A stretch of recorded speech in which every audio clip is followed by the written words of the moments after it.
My name is Rose from Moonsail North, and today we'd like to talk to you about grant writing and a very particular aspect of writing grants.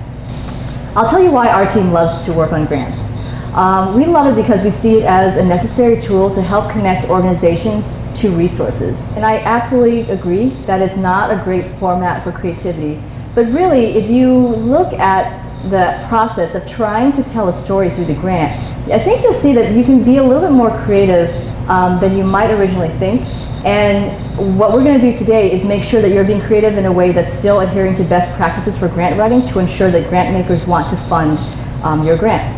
I want to talk about sustainability. These days, what grant makers really want to see from organizations is sustainability. It means that they want to make sure that an organization has been future-oriented and has programming and fundraising strategies in place.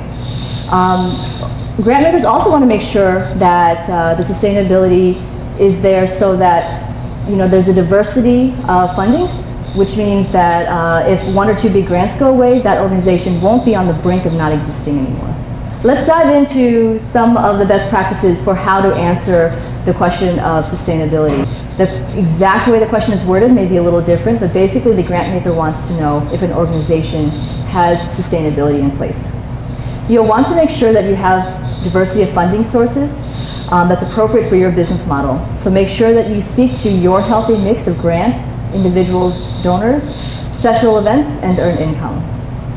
Make sure that you talk about engagement of leadership and board. What you'll want in place will be individualized action plans so that you are leveraging the assets of each member of your leadership team and each member of your board. Some board members may come to you wanting to donate financially but may not be in a position to offer their time. Others may have a wealth of skills that they want to share, and that's how they're going to contribute.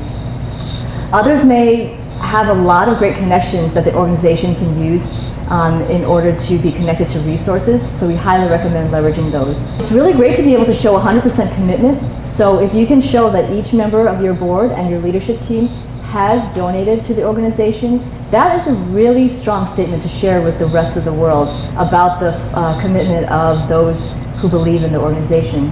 Organizations that can show 100% commitment from staff are in an even stronger position in terms of being able to tell a story of an organization that is truly backed by those who work with it. You'll want to make sure that you talk about your fundraising plan or your annual development plan. Outline all the fundraising activities for the year. Make sure you talk about constant improvement.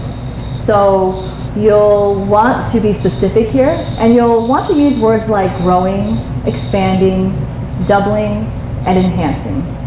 So what do you do if you don't actually have the strongest sustainability plan? If you hop over to the blog that accompanies this video, we go more into depth in this.